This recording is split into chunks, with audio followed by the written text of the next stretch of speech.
You talked a little bit previously about John Cejka, and you'd mentioned that you'd had the opportunity to look at some of the files that he had, and perhaps you can tell us a little bit more about that? Certainly. Early in 1983 and 1984, I had the opportunity, actually, no one, I got to tell you this right at the beginning, that nobody really knows where John Cejka came from, because he just showed up one day, and it seemed like John Cejka and I were friends immediately. And as I got to know John Cejka just a little bit more, he used to come around and he always carried this pair of horseshoes with him, and he was always playing with these horseshoes and always trying to get me to unlock the horseshoes, but of course I wasn't coordinated enough to use those horseshoes.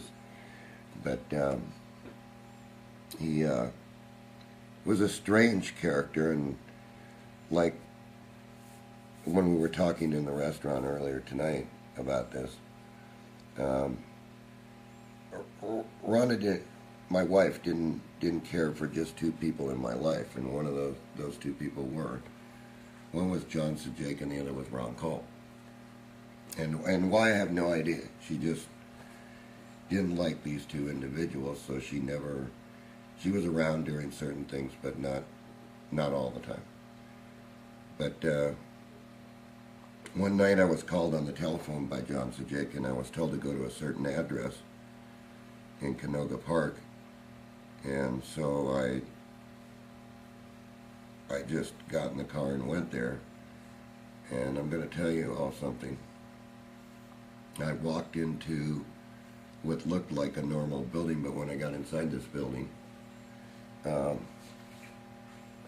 never seen anything like that inside, because all along the top of the building on the upper rows it seemed like invention after invention after invention after invention, and it went on and on and on for about 1,000 feet.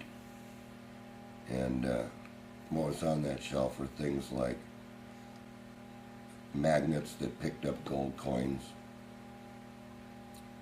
gasoline that was made from plants, which he called green gasoline, a real working model of a PAP engine,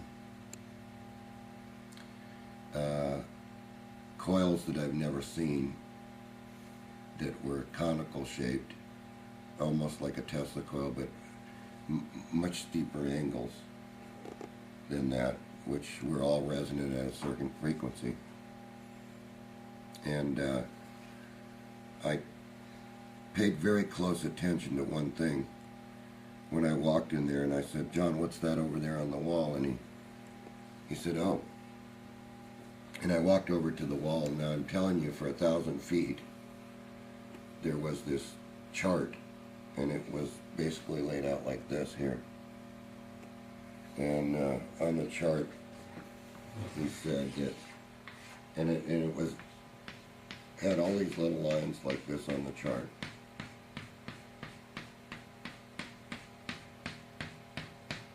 But it was huge. It was almost 1,000 feet long.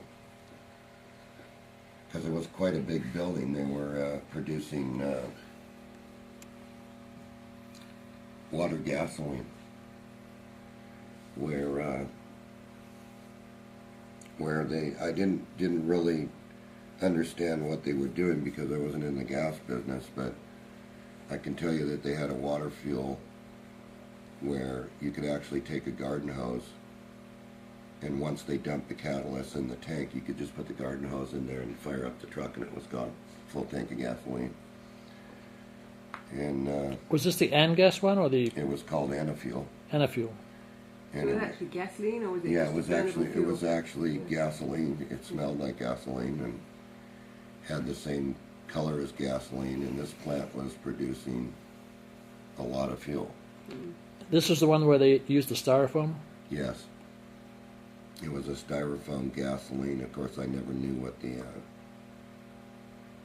the chemical composition of this was, but But I can tell you this, when he gave the demonstrations, he would take just a little bit of the liquid, which was in a little bottle, and he would put some nap, what they call nap.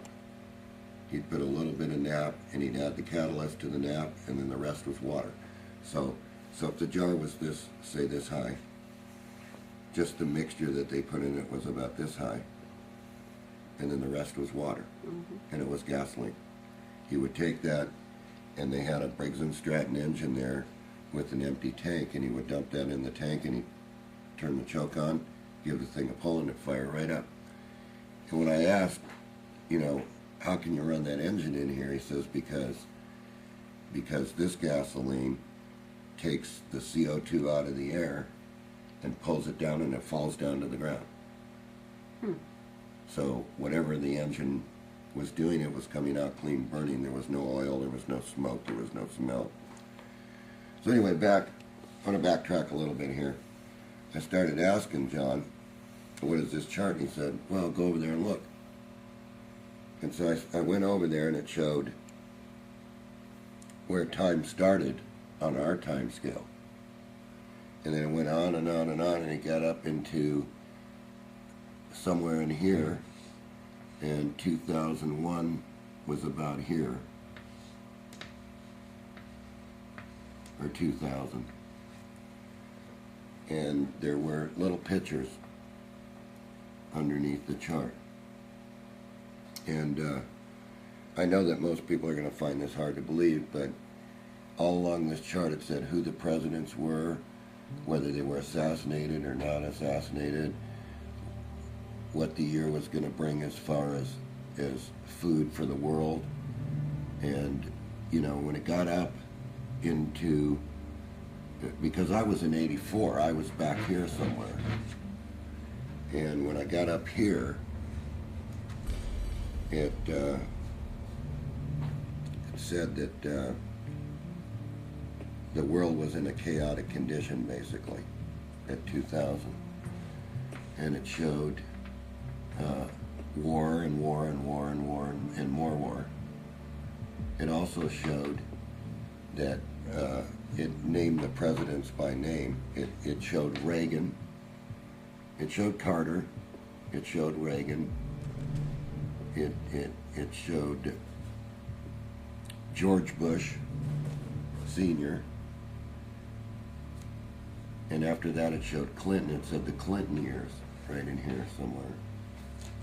And now how they knew I was back here, how they knew even who the presidents were was a mystery to me. And when I asked John Cejka that question, he says, we know. We know who's going to be the president. And right around in here, he said, it showed a little picture, and it showed two little towers. And it showed them on fire. And I never put two and two together, because I was never allowed, while I was at the Cejka lab, to take a photograph of this. But it showed war. It showed war from here on all the way to the end. And it said that time, it ended here for us.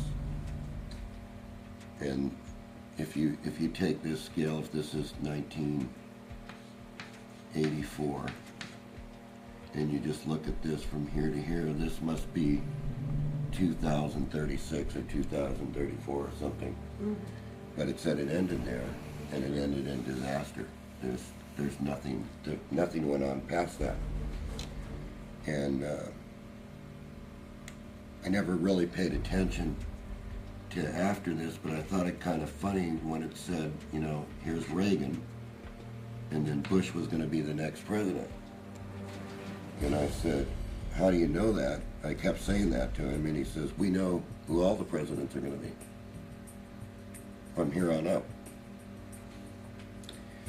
And at that point in time, he says, well, just take all the time you want and look at the chart.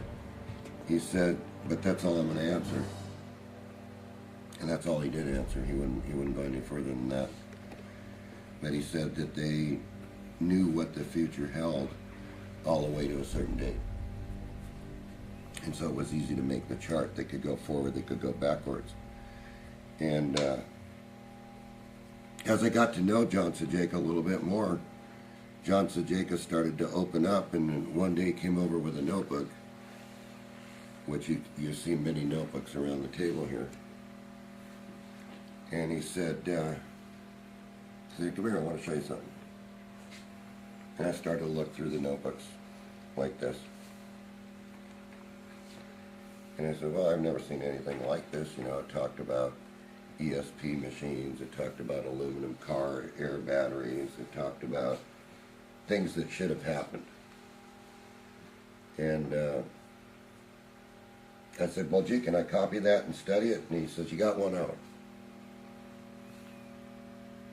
He says, do you have a copy machine that's capable of copying what I have?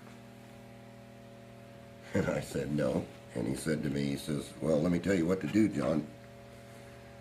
He says, you got that little machine out there right now, so you can copy a couple pages out of this book. It's great, copying the pages. And then I studied them at night, and they were talking about things that were done in the 1800s in this one, articles and things like that, and time, and decomposing rocks for transmutation and things like this. Most of this stuff was, he says, well, let me tell you how to do it. He says, they're running a special on copy machines right now. Just call up and get one, and the salesman will bring you out, and he'll let you keep it for a night. He says, and I mean, as funny as that may seem to everybody, you know, we're talking about a guy here that could throw a card out to a highway patrol officer and tell him to get the hell out of here. And the guy wouldn't even give him a second look. He'd just get out of there as quickly as he could get out of there. And he said, just get that copy machine and I'll be over here with about 5 or 6 books. Well, when he got over there, when he got over to the shop, the books were like this thick, each book. I said, how the heck am I going to cut? I said, you got over like 250,000 copies here. He says, don't worry about it, John, just start copying. So I got all day. And so I started taking things out of his book and running them through the machine. And what was funny, it was a newer IBM machine that they were trying to sell to small businesses. And I got through about 2 of these books and the machine quit. And he says, I says, oh gee, I got to pay for this machine now. He goes, don't worry about that, John. Just call him up and tell him that it quit.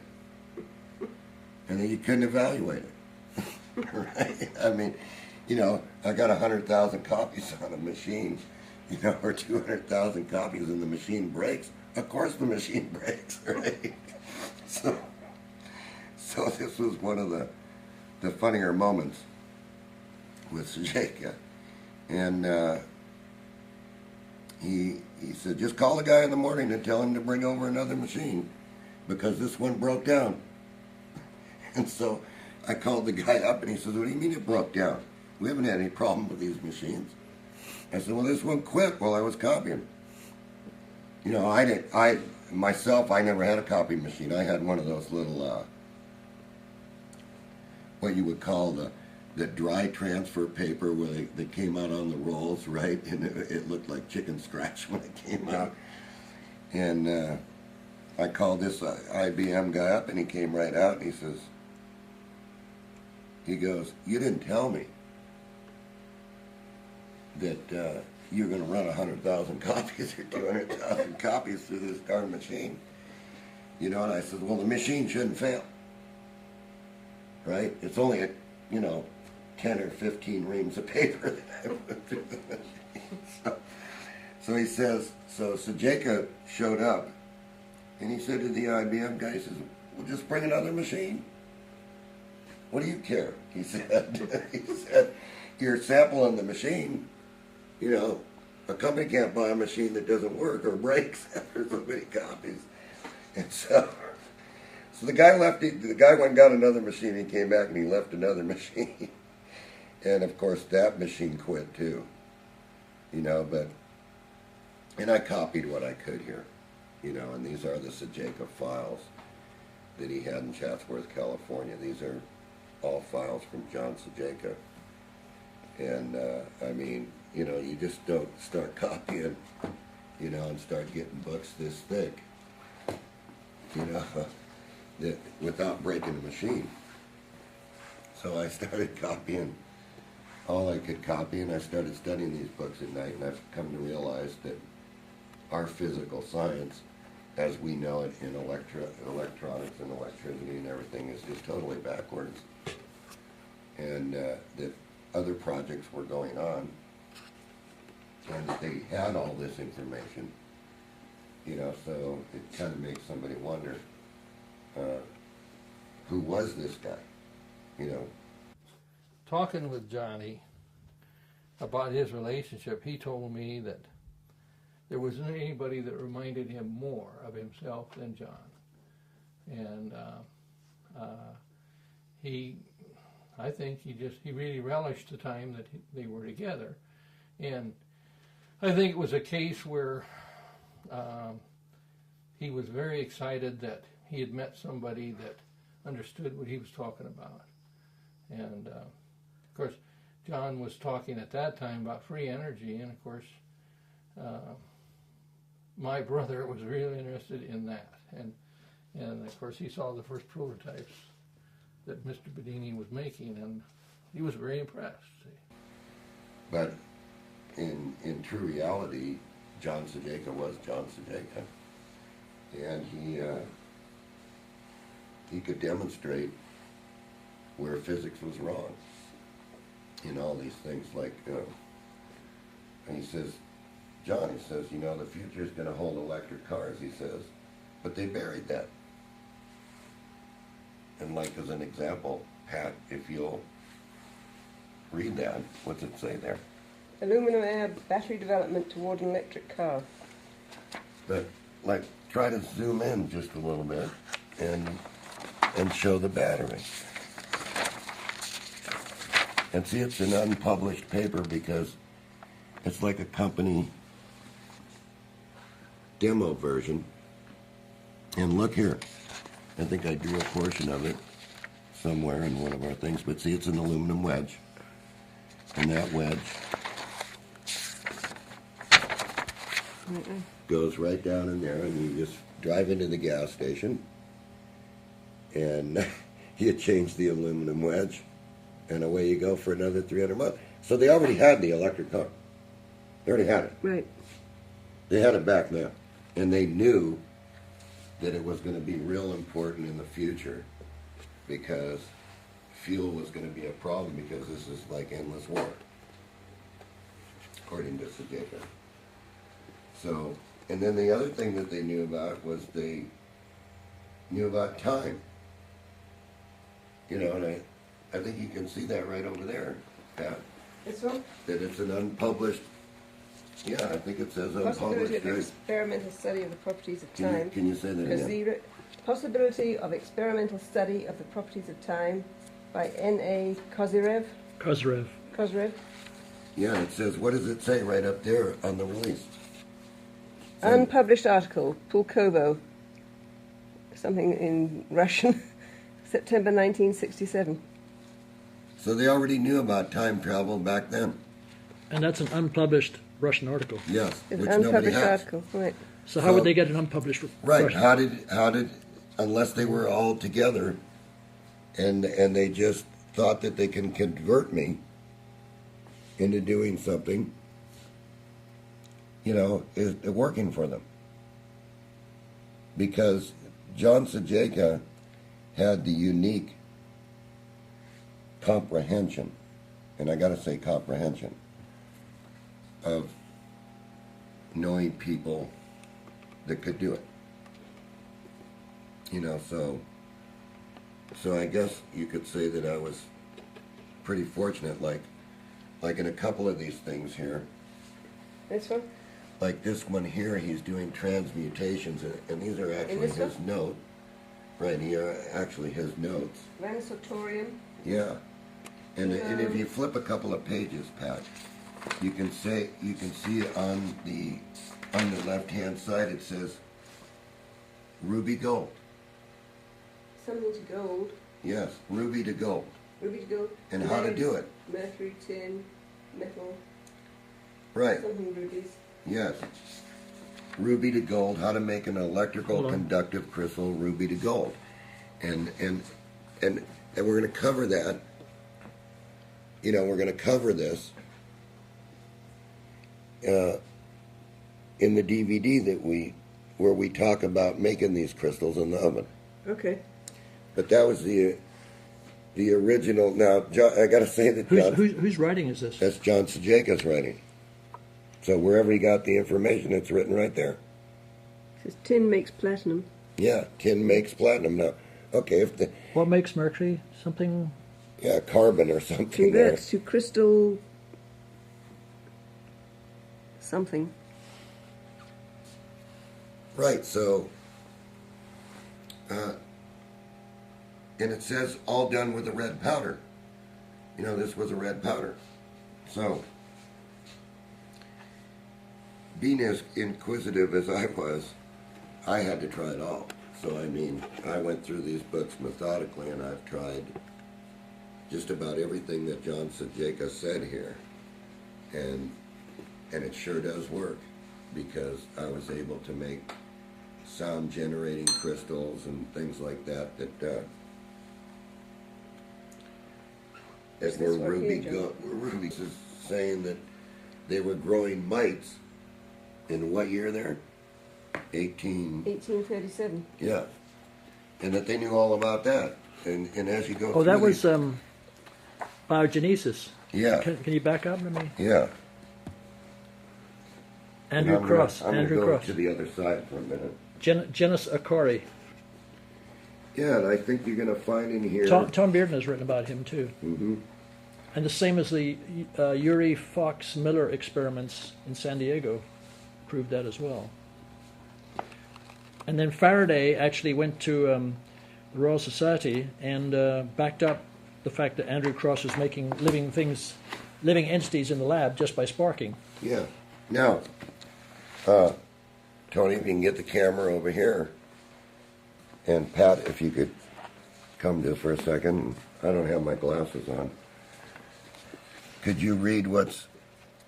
Okay. This is Walter Russell. Okay. And this is a power generator that they want to replace all the generators with. And guess who's going to do it?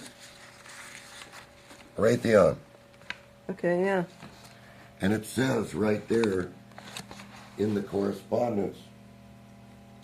Dear Walter and Lee. Yeah. I should have written long before this to thank you for all the treasured gifts you have sent me and for the courtesy you extended to the delegations from NORAD and ADC. NORAD. Yeah. Now, it still comes back to the question, who was John Cejka, and how did he know, and where did he get all this And stuff? why did he keep them all? Yes, and Yeah. why was there only a few people that he confided in, and why did he allow me to copy it? And he was really a prodigy, wasn't he? An electrical prodigy, wasn't he? Yeah, he was from a child. He was brilliant that way. And of course, being born on a farm, especially back in the time that he was born, in the 30s, it was all work. Yeah. And no play, and so he always was anxious to get away from the farm. Yeah. And he did a lot of things, all he could do, but fact was that, he felt like he was just misplaced. He wanted to be where the action was and talk to people that were doing things, and he had a lot of great ideas. But What did he do from an early age that showed everyone that he was kind of had some affinity for working in the electrical field? well, I remember him talking about this, is that everybody was wondering, you know, where does ball lightning come from? So he built his own spark gap, and he took his mother's vacuum cleaner, and he built an orifice for it. And you could do this today if you build the right spark gap on DC voltage and run a stream of air past that spark gap. You will make ball lightning. Because when the lightning is electricity is formed, he claimed it was separated from the main stream of the voltage. It would like curl up, and it became balls, little ball lightning. And that was one of the first things he did, and I think he wasn't even 10 years old. So, but, you know, he went to Ames for a while, and I know that he had extremely high IQ, but he was a young man. He was interested in a lot more things in science at that time. Yeah. So, being susceptible, he got into a marriage situation, and his whole life changed. So, but when he was a young man, yeah, he built a welder using glass plates and tinfoil. He built a transformer and built a welder and Dad used it for years after John left the farm. But my father thought it was just foolishness, you know. But he built a welder from scratch. And I don't know, it was just a few years ago, I think they still had that welder. But yeah, he was pretty young when he did that. So, yeah, there was a lot of things that being the kind of person and the IQ he had, he was always getting into different problems because, you know, he just wouldn't let something be. He would try to find something, way to do it better. So, yeah. And I suppose from an early age, I can remember him talking about building his first Tesla coil, and he was real interested in those things. Of course, in those days, he knew more than what many high school teachers knew. So they had a hard time, you know, instructing him because he was way ahead of them. So, and I think that was one thing that was pretty frustrating for him. Because he wasn't going to let unanswered problem stay unanswered. So now these files have been sitting in these books since 1984 on my shelf, and you can tell by the paper. Yeah. But these books are crammed full. Like, why am I in some of these books? Yeah, I saw you over here in this one. Right. Yeah. Where it says whose scalar tuner it was. And if you could pan over here for a minute of who did the scalar tuner. John Bedini. You never hear it. Only Tom Bearden had published that us two did it. But Bedini version of the Dea Ferreto scalar detector. mm-hmm.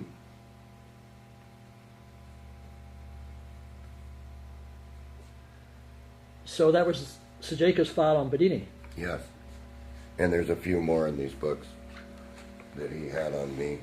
That one mentions something about Bedini. And actually, I think he even had I've added some things to these books, you know, to keep safe and things like that, but he had, you know, Baldinelli with the battery chargers, and he had just countless number of different articles here on time and space, and in fact he even had Sweet, a paper that nobody's ever seen, called right here, Pat, and it's even signed by Floyd. Yeah. Right here. Right. So how did he get this paper? Because this paper really never was available. It's an agreement between them, what they're going to do. What they're going to do on the space flux alternator. And it's all written up here. That's unpublished, isn't it? Yeah, Yeah. that I know of. But it's all here. So, at What, what was the ESOP Institute, do you know? I don't know. Yeah. But, I mean, to have stuff like Walter Russell, you know, who wrote all those metaphysical books, right? Where he said, you know, where he showed spirals and things like that. Like, as an example, Walter Russell drew drawings.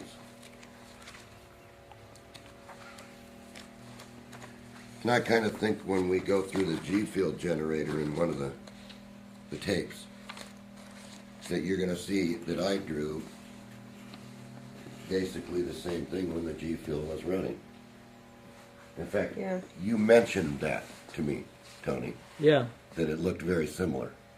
But that's actually Walter Russell's writing. And he's got the sun as the center of it. Yeah, he's got the sun as the Yeah. center. Right, Yeah. exactly. Because without the sun, this cosmic energy doesn't come. We can't get it. Right. Right. So, and Walter Russell also talks about the fact that gravity is very different from what we believe it to be. yes, you read that. Yeah. Where and the law of thermodynamics is completely different, and it's right in here. So, basically, what I wanted to do was give you an overview of some of the new DVDs coming. Yeah. You know, where we're gonna prove out these things and show them to you. Yeah. And you have about 10 books on the table, but We got a few more boxes to go through, Tony. so this is just This is just starters. a smorgasbord. Yeah. This is just the starters because most of this stuff I just couldn't put into binders. There's 250,000 pages, I would say. And you read them I all. burned up 3 copy machines doing this. Yeah. Yeah, I've been through in the time that I knew Cejka, I have probably I have proven out what I needed to prove out to myself, and that's why I moved on to the monopole motor, and that's why I moved on with Ron Cole to the window motor, because I know that energy is not what people think it is. Mm-hmm. It's amazing to me that you got all this stuff. Well, I was quite favored by John Cejka for a while, and then I got him mad, and by defying him, and he would always call me up on the phone, or he'd come to me in person, and he'd say, "John, you're going to be sorry you did that," and I'd laugh that off and take off, and he'd hit me with something from a distance, and he'd ask me when I come back, "How'd you feel? Did you like that?" And I said, "I wasn't very good, John," you know.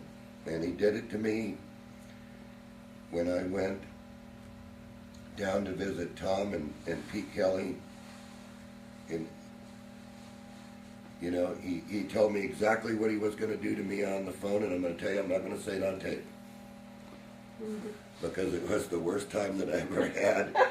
So I'm telling you, when you got to stop every 15 minutes, you guys can figure out what he did. You know, and the funny thing about it was, when he got mad at you, he had a machine for you. You know, like one example is, he showed me how to construct a device, and he wanted to see if I could do it, and I did it, and he came over at 12 o'clock midnight one night, and he said, "Let me see." And I went ahead and I built the device, and he says, "Do you know all the things that you could do with the device?"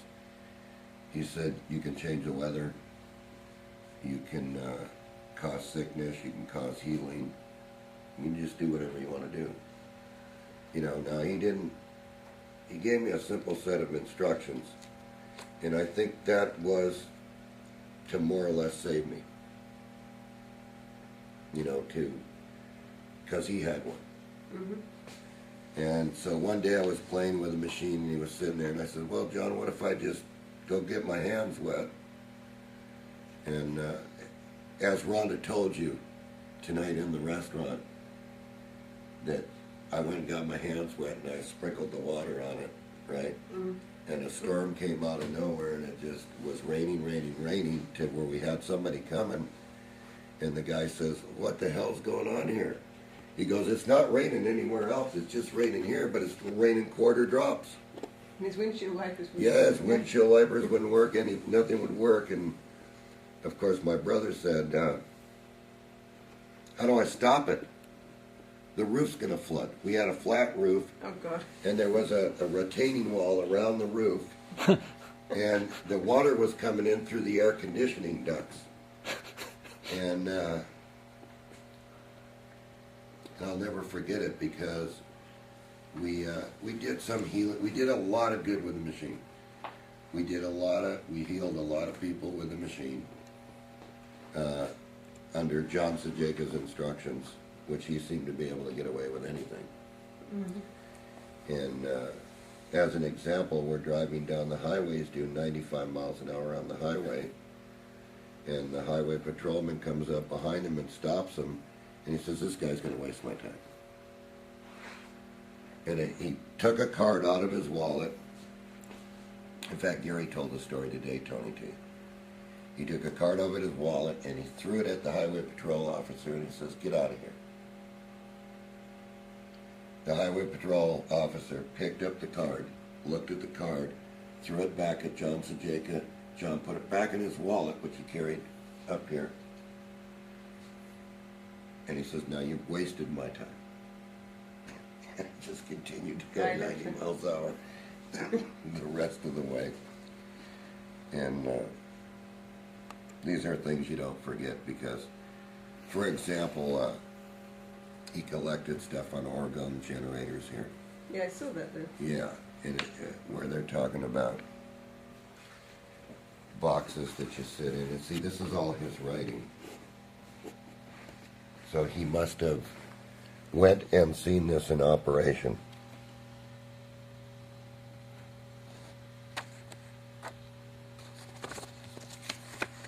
Because I think that's what his job was. See, like this guy has, these are cobalt blue glasses that this guy is wearing. Why? Because then you can see the orgone energy, he said. Huh. So, you know, for right now, I think that's what I want to say about John Cejka, and I think that we'll cover it. We'll cover more about John Cejka in the upcoming DVDs. Okay. Yeah. Just a quick question, John, before we take a break. How was he funded? Any idea? I can only tell everybody this, that we went out to a restaurant and he made a phone call and I overheard the phone call and he said to the girl that was with him at the time, her name was Nancy, he said, Nancy, bring home a bag of money tonight. And she worked? She worked for a bank. Well, she came home with a bag of money. Threw it on the table. I was there having coffee with him and said, is that enough, John? So you don't know whether she I pulled it don't out know of her where the account money or whether... Yeah. I have no idea. I know that I've never seen the man work. Nancy was a woman that he lived with Yeah. in California. She, of course, has died. I heard that. Yeah. Yeah, you told me. Yeah. But she was probably about the same age as his oldest daughter. But she had, the intelligence of, and I think it was, there was some chemical connection that drew them together. Yeah. And She worked in a bank, is that right? yes, she was some kind of, she was, had something to do with fund, escrows. Escrow, yeah. Real estate type. Yeah. business. Yeah. Mm-hmm. Yeah. But I don't know. I just could not be in that world. Yeah. I didn't feel comfortable. I just seen him go around and look at things. And when he went around and he looked at something, they were suppressed after that. And there was a file on it. Was this the, talking of money, wasn't this the same guy that he got into an argument with a guy with a bag of Krugerrands, or? Yes. Yes. Oh, I saw something. Is that about the... gold magnets, right? Right, yeah. Anyway, in one of these books I saw something about he got that. into an argument with a guy that was a hotshot coin collector. And he said, bring your bag of coins. And the guy said, yeah, I'll bring the bag of coins, but you're not going to be able to pick them up. And John says, can I keep every coin that I pick up? And I remember him saying this to the guy when he walked through the door. He says, take a handful of Krugerrands and just throw them out there on the ground. And I watched it. The guy took a handful and threw them out on the ground, and John said, that's not enough. And he took another, and he threw some more out on the ground. And he went around with this portable device, and he just snatched them up. Just pop up to the machine, and he put it in his pocket. It's mine, right? Pretty soon he had all the coins on the floor, and he said, would you like to try with the rest of the bag? The guy said, no, I'm just going to live up to my deal. So about how much was a Krugerrand worth then? About $450 an ounce, I think. Maybe $500, somewhere around there. But it didn't make any difference to John Cejka because it really wasn't the money. Right. I have his, I don't know if Bedini ever talked about his gold magnet. Oh yeah, he did mention that. Yeah. I have it, You kidding? and it works. Huh. It'll pick gold up. Yeah. But it's not like a traditional magnet. It works like that, Right. but it's got to do with resonance. It doesn't have to do with magnetism. Right.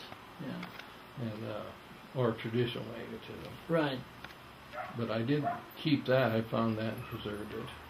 This is actually a specialized magnet which you were talking about, and this was built by my brother, and at one time had a wand attached to it. This is the bottom of the cabinet, but I guess it's exposed now since I was doing some work with it, and I just left it like that.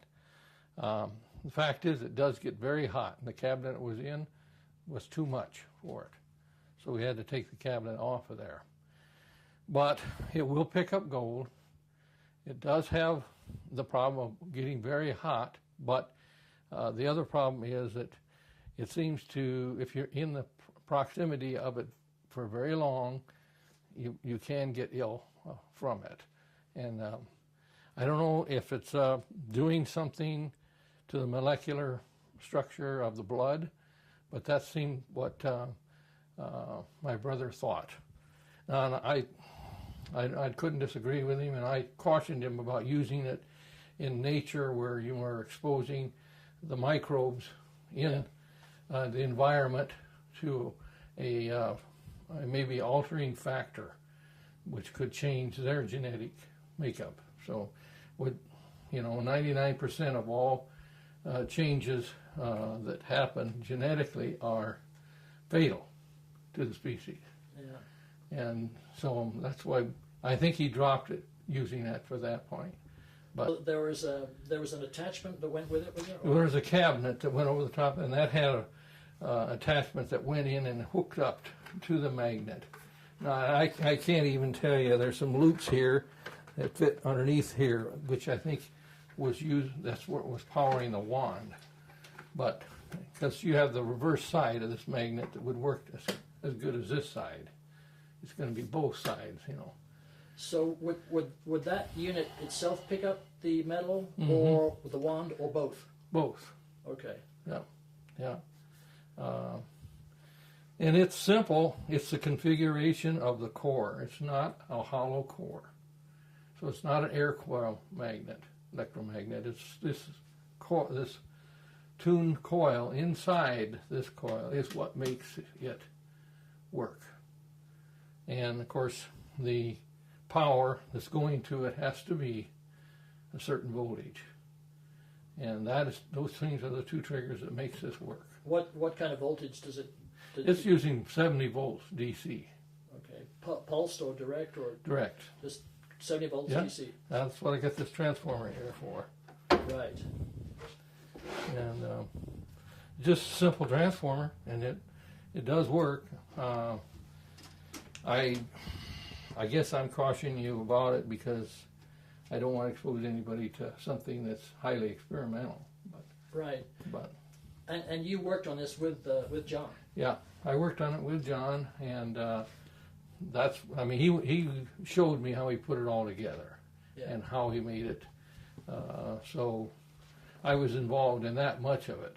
I didn't demonstrate it to the people that maybe you might know about, but I saw it work, and I in fact used it here in the house on myself. And I must admit that I was sick for a while after using it, so I just hesitate using it at this point because we got to find out more about what it's doing.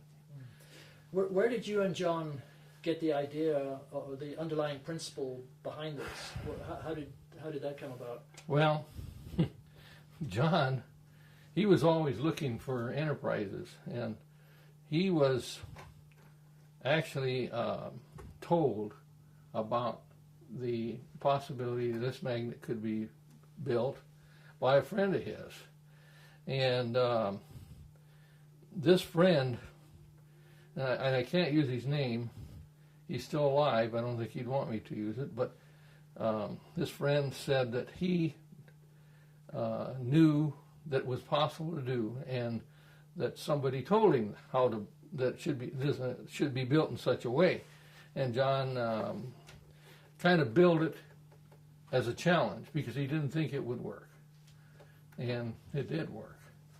So I don't know why it works either, except that the magnetic principles in it are not truly magnetic.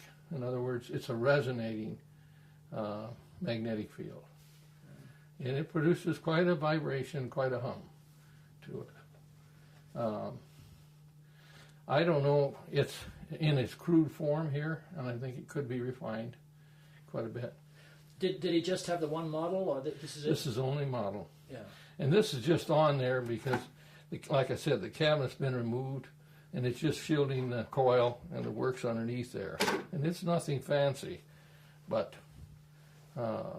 like I said, it was something that he built as a challenge to what this guy said.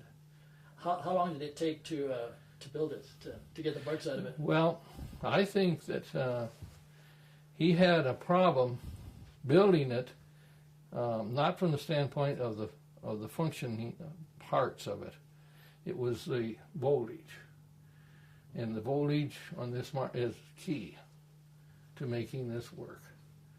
And I can't seem. I've tried it on all kinds of metals, and it doesn't seem to work on anything but gold. So by extrapolation, maybe if you change certain parameters, it would pick up other metals or plastic or. I believe that. Yeah. Yes, I believe that. But there would have to be some changes made in the Right. core, the core here, which he told me what he thought would have to be done. Yeah. And I haven't done it. I just felt that maybe it was a little touchy to do any more work on it, so I've just left it like it has been. Yeah. And I've done a little tinkering down here with it, but I just didn't want to go any further. Yeah. You say making changes in the core, just generic terms. What kind of changes would make it move one way or another in terms of up or down the periodic table? Or Well, I don't know how much to go into it, but this core is not a solid core. right. So it's segmented. And these segments that are in here are of the kind of metal that he found out would work. And secondly, of the right shape. And that's what the key is. So you'd have to take it apart and put, and using the same psychology of way he built it, put different corresponding segments in there with different lengths and different metals, different kind of metals. It's not gold that's in here, by the way. Right. Is it a metal or an alloy? It's a metal. Yeah. Yeah. So it would just primarily be a matter of playing around with that. Yep. Yeah. Was this built when he was in California, or when you were both in California, or when? This was built in California. Yeah. This was built in California, and it wasn't when, I believe, it was just prior to the time that I went out there, and he had it at his place of residence. He had a shop that he worked on stuff, but at his residence he also had a lab, and it was there that I saw originally in the case, which he later removed because it was just too hot. Yeah. And of course, it could be cooled, and there's ways to cool this magnet. There's no doubt about that. So that's not difficult. We just never went to that extent. So. And basically, you talked him out of pursuing it because of the potential side effects. Yes. Yeah. Yeah. Well, I explained to him, what it possibly could be doing to his blood, and then the possibility that, say, if you were, say, to like the aspect, me and I talked about gold being present in ocean water. Now, it's dissolved and it's a molecular state, but you might be able to pull gold out of ocean water. But there's the other factor of what are you doing to the microbes in the water? We got to find out more about it. Yeah. But it's a tremendous source of gold. It's just plain ocean water. Yeah. So, Yeah. that's one of the aspects we talked about. He was pretty interested. He had somebody interested in putting money into it. Yeah. But he decided later he just didn't want to pursue it. Yeah. No. But he was interested in gold anyway, wasn't he? Yeah, it was. And of course, gold was $60 an ounce. Yeah. Now it's $1,000. So it might be a factor to consider. Through the right kind of research, maybe you could do it. Yeah. As, the shielding that it might take to do might be kind of expensive, but $1,000 an ounce, you could probably pay for that pretty quick. So, what exactly did the wand look like? Was it metal or plastic or? I can't tell you, except that I knew there was a jack in the cabinet that attached to. Right. And I can't tell you. I don't know. I Yeah. never did see that one. Oh, okay. Yeah. When he got rid of the cabinet, I never saw the one. Yeah. So. And John Cejka always had these famous sayings.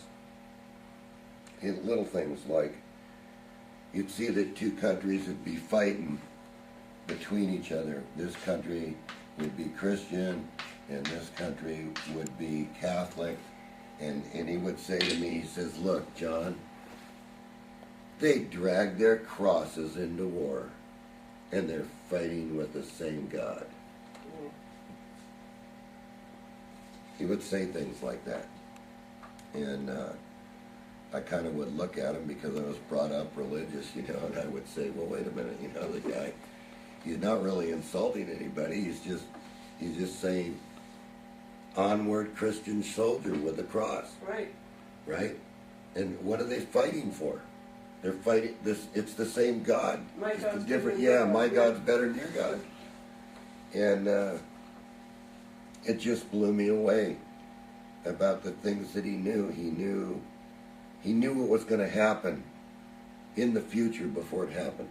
He would say, you'd be driving along and he'd say, see the way those trees are shaped, John? He'd say, the energy's at the top. If you had a machine, you could catch it at the top. And pretty soon, after he gave you the geometric shape, you could see all through nature, right, that there was this geometric shape. And the thing was growing beautifully. You know, so he knew. And he said to me, he says, "You see that gold mine over there? We lived in California, so Placerita Canyon wasn't far away. And we once in a while we'd drive up Placerita Canyon, and he'd say, 'See that?' He said, 'You know, they buried all this gold underneath the freeway. There was a vein of it. They just buried it.' And I said, 'Well, how do you know that, John?' He says, 'Because I know.' And so he said, 'There's little bugs that make this gold, John.' He says, 'And you come back in 30 years and you'll strike gold again.' So, and then come to find out in all his stuff, I think you and I seen where it said these little bugs make gold. Right. Yeah. And so he checked everything out. Bedini was telling about the green gasoline that John, your brother, had. Yeah, I had some of it. Yeah? Yeah. Yeah. Yeah, I had some of it, and it smelled like coal. Huh. And there's supposedly in Virginia, or where the coal mines are, Yeah. there was somebody that, and I can't remember, I'd have to go back to my stuff, but Yeah.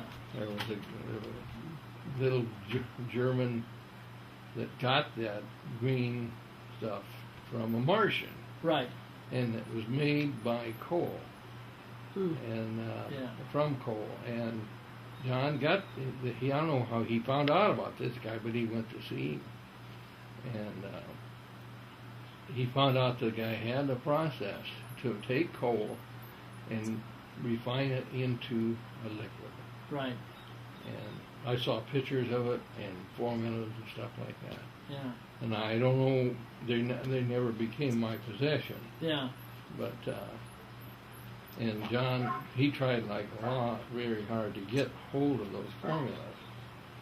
And I don't know that he ever did. But He was the only man that I ever knew that had one of everything. And he had a gigantic schoolhouse with file cabinets in it, where all this stuff had been kept for years and years and years, suppression. And I think when Tony was reading some things here, that he recognized some names and he knew they were spies and they were suppressors. Like, for example, in one of these things, Moray's mentioned, where Moray actually filled in the missing chemicals. Now, how did he get that? Well, Cejka filled in the missing chemicals. Yeah. Yeah. Where did he get the information? Yeah. And he said, "Don't worry about that, John." When I asked about that, he says, "We've made that a long time ago." And that's in one of these files that I was looking at. Yeah. Yeah, one of these. There's so many of them now. Yeah, there's just tons of these. You know, different papers with Cejka's writing on it, where he obviously went and checked it out, and if it was something that was really, truly workable and real, then it was suppressed. But this, we know that Walter Russell was for real because his books are out there. Yeah. And we know that that And John... how did he get hold of these letters from Walter Russell Well, to Henry? he told me the story on this.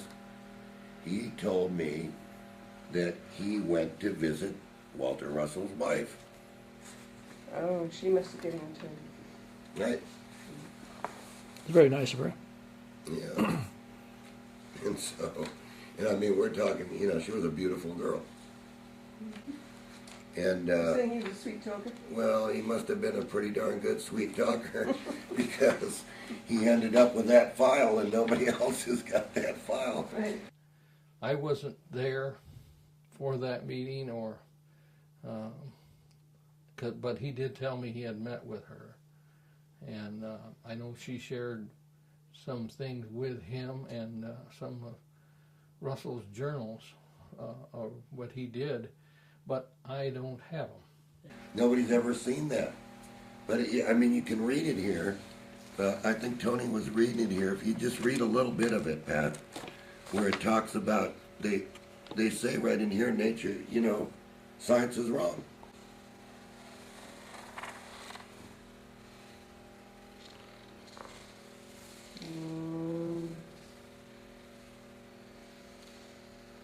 I think you were reading that, weren't you, earlier, Tony? Here's the third law, the first law. Yeah. New thermodynamics. First law, cold generates energy, heat radiates. Oh, cold generates energy, heat radiates energy. Cold multiplies, it cannot divide. It cannot divide. Heat divides, it cannot multiply. Second law, every reaction must be preceded by its equal action. Heat is the reaction of cold. Heat could not come into existence save for the compressive action of cold. The law of entropy, therefore, has no place in nature. Right, exactly. So they knew all this. Yeah. They knew all this. So they knew about time travel. They knew about how to generate powders for transmutation. They knew the missing chemicals to the Moray tube. They knew about me. They knew about Reich's work. These were people that must have gathered up information for years and years and years. Really? And so I think at some point in time, I think it would be fair to everybody if we'd make certain things available. John talked to me about things that happened in Bedini's life Right. that parallel some of the things that he went through. And Yeah. my brother John was aggressive and very inquisitive. I don't know exactly. I've never really met anybody like him. But Bedini would be as close. Between the 9 kids in the family, Johnny and I were the closest. And we shared a lot of things. But he was 18 years older, and so he was down the road quite a bit from where I was. So. But John had a series of strokes, and he finally became pretty disabled. And it was one thing he valued very much was his mind, and he was very worried about not being able to be the person he was. I took his ashes up the top of the hill, and there was no wind. The minute I dumped the ashes up, they come right up in my face, so I figured maybe he didn't want to be there, but he was going to be there regardless. Yeah.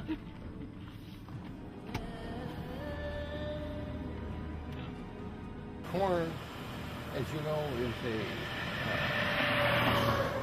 vegetable that was imported from the Caribbean up here. It was originally discovered in Haiti, I think. But corn, being a tropical plant like that, we have to plant seed in the spring, and of course, they grow amazingly fast. And by July, August, it's 6 or 7 feet tall, or maybe 8 feet tall. But it grows so fast, and the cells of the corn expand and multiply at such a great rate, and it pushes up from the center. It's like as a swirl, and it pushes up through there as it slips through the sections that are already completed. The new section will make a squeaking sound, and you can actually hear that in the field. Each plant is growing at a different rate, at a different stage, you know. So you could almost maybe put a tune together, but it'll be a solid amount of squeaking going on all the time, like a swing might make a squeaking sound like that.